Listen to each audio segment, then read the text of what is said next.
మీరు తక్కువ చేసుకుంటే మంచిగా ఉంటుందని చెప్పేసి ఈ సభలను మీకు తెలియజేస్తాను. స్పీకర్ సార్, మీరంటే వ్యక్తిగతంగా గౌరవం ఉంది, మీరు నేను మిత్రులం, అందరికీ తెలిసిందే.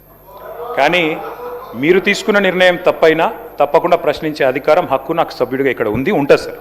మీరు జ్యుడిషియల్ అథారిటీ నేను కాదంటలేను, కానీ అట్ ద సేమ్ టైం ప్రజాస్వామ్యంలో ప్రశ్నించడం, నిలదీయడం, అడగడం మా బాధ్యత. అడుగుతాం, తప్పకుండా హైకోర్టులో అడుగుతాం. నేను మీతో సంవాదం కోరుకుంటలేను, ముగిస్తున్నాను. ఒకటే నిమిషం అధ్యక్ష. ఇవాళ వాస్తవం ఏంది అధ్యక్ష, సభా మర్యాదలు కూడా శాసనసభలో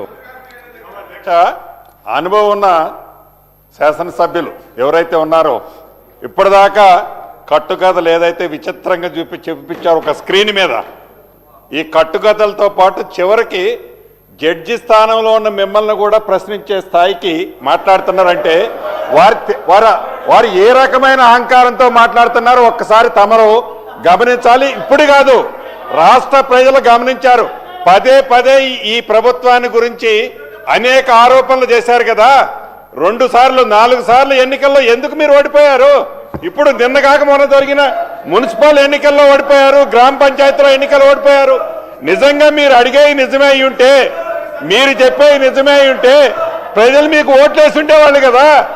మీకు ఓట్లు అయిపోతే ఇంకా మీరు అవగాహన చేసుకోకుండా కట్టుకథలు, మాటల గారెళ్ళు, ఇంకా నిరంకుశమట. నిరంకుశానికి బ్రాండ్ అంబాసిడర్లు మీరు, నిరంకుశానికి బ్రాండ్ అంబాసిడర్లు మీరు. దాని గురించి మీరు మాట్లాడుతున్నారా? చివరికి మిమ్మల్ని అసందర్భంగా ఏది ప్రధానమైన సీట్లు జడ్జి స్థానంలో కూర్చున్న మిమ్మల్ని మీరిచ్చిన జడ్జిమెంట్ మీద క్వశ్చన్ చేస్తున్నారంటే వారు ఏ రకమైన అహంకారపూరితంగా ఉన్నారో. అసలు ఏది పార్టీలు మారే ప్రోత్సహించింది మీరు కాదు, ముందు దాని గురించి మీరు మాట్లాడుతున్నారా?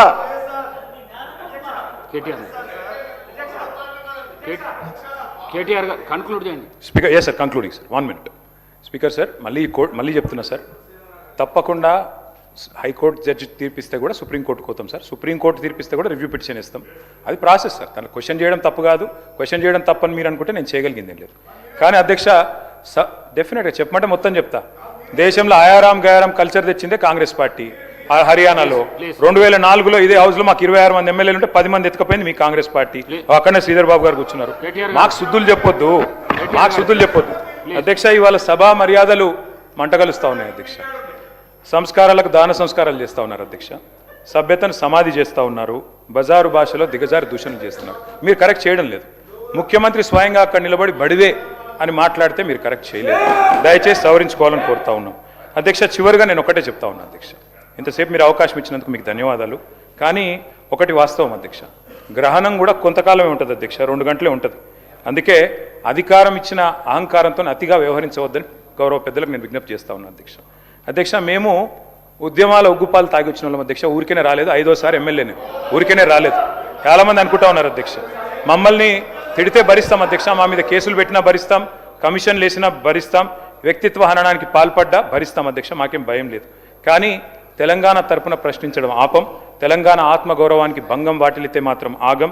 తెలంగాణ ఖ్యాతికి మచ్చదెస్తే మౌనంగా ఉండం. తెలంగాణ హక్కులకు నష్టం కలిగితే చూస్తూ ఊరుకోం. తెలంగాణను తెరలు చేస్తే వదిలిపెట్టం. జై తెలంగాణ, జై కేసీఆర్.